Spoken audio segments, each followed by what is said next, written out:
Great panel. We learned a lot, actually in the field working to get it done. We've seen good results, great ideas.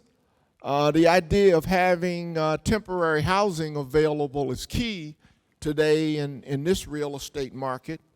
Have some ideas on that. I think the entrepreneurs in the room are thinking, hey, I better buy a house and have a house ready in some of these communities that we can rent out and make sure they're available. Quality housing for you real estate entrepreneurs. Right now, we have Joe T. Martin is going to speak to us today about the value of a remote worker. A deep analysis. She's just left the Public Policy Institute at IUPUI, where she was a senior policy analyst. I've seen her numbers and how she's developed them and the data that feeds that process and the model that's used, and very impressive. I certainly see value in those numbers and the outcomes. Tremendous return on investment with remote workers. And if someone ever wanted to debate the model, the return is so great that even whatever your qualifying factors would be, it's still significant. We're fortunate to have Joe T. in this community, and I think we're going to see great things from her in the future, and you will learn about how she works and thinks right now. Joe T., please come up. Thank you so much. And my name is Joe T. Martin. As I've been introduced, I was a senior policy analyst at the Public Policy Institute. I'm currently promoted to stay-at-home mom and open to opportunities. Was never a dream and still isn't, so love my boys, but thank you for the time and thank you for being here, all of you. So I'm going to talk a little bit more, about why we kind of are here and why we decided to do this research. I can't remember exactly, I think it's been, 2 years ago when TMAP, for now MakeMyMove, approached the Public Policy Institute to, they wanted to, the question they asked was, what is the impact in terms of economic and the tax benefits that having a remote worker might present to the community? So those numbers, yes, anecdotally, we all know or feel that it is great to have and attract those talented individuals to live in our communities, which actually is funny. It reminds me, Mayor of Greensburg talks about that there's people commuting up to Greenwood, so I guess I could open an Indian grocery store down there. All jokes aside. So I'm going to talk more about the impact of attracting remote workers to live in your community. So the reason that TMAP approached us, this is a year and a half. How long ago was that? It was a year ago, okay. To quantify the economic and fiscal benefits associated with remote workers in your community. And the goal was to develop a model based on remote workers' income or combined household income that displays the economic impact of those remote workers' spendings and induced induced impact and the spin-off activity of those expenditures to your community. So some of the critical elements to get us to that answer, we use the income of the remote worker and the combined household income. So if they have a spouse, they're bringing it with, and their income. And the county. So the county we use just by urban, suburban, and rural county. So a couple of the ways we measure that impact is known as the direct spending, which includes remote workers spending on things like groceries and apparel and dining out, restaurants, and things like that. And then the tax estimates. So the fiscal impact estimate of remote workers spending will serve as direct economic contribution to the sales tax and the food and beverage tax, property tax, and things like that.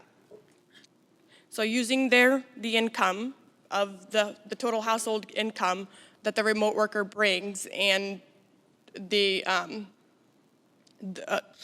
so we get to the spending on the community, and then we do an input-output model, which says, okay, so a remote worker that lives in, I don't know, I'm just gonna use Greensburg because that's on the top of my mind. They are dining out locally, buying groceries at the store, and so on and so forth. So if you're dining at a restaurant, they're buying food, the restaurant's buying food, and then they're serving food to this individual, and so that further creates more jobs and more tax benefits for the community. So these are nitty-gritties of the input-output modeling. If anybody's interested, I'm not gonna further dwell into that. I mean, like I said, a remote worker, what we found overall, will contribute to your economy, to the local activity. Impact may vary depending on the size of the household, the income they're contributing.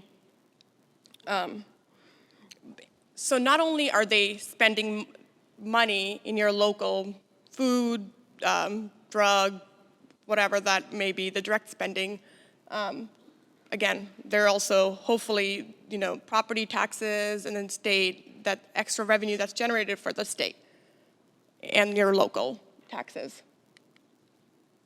Overall, we did find positive and economic impact and mixed fiscal impact.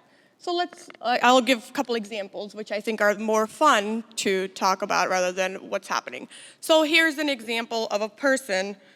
The numbers are right, the math is all there, but I just made up the scenarios. Somebody moving from Boston, a remote worker lives in Boston currently and moving to, for example, Evansville.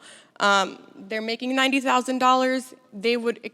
The estimated annual economic output would be $75,000, and they're contributing at least $8,000 to the local tax, and creating 0.5 of a job. So, and moving forward, in this scenario, a person, a family of two moving to Valparaiso. I just, again, made that up. That's more of an mid-sized community. They're bringing their income from Seattle. They would be contributing about $230,000 annual economic output with almost $26,000 in taxed income. Tax benefits to that community, creating more than one job. So this is just two people.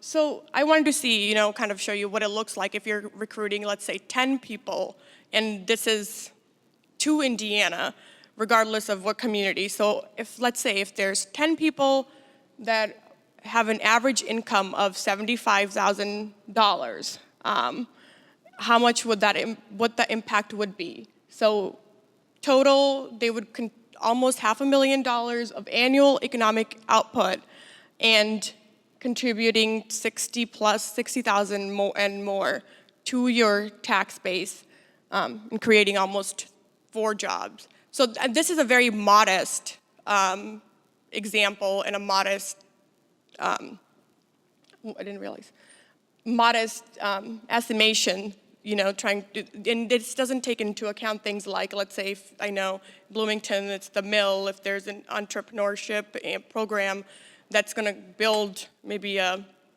new tech for a new, I can't think of the word, but like a new entrepreneurship, and those remote workers are getting together and being networked, and they're creating their own economy. That doesn't take into these account.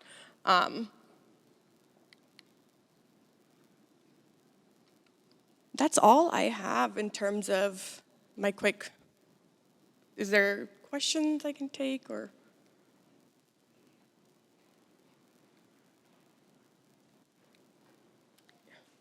Yes.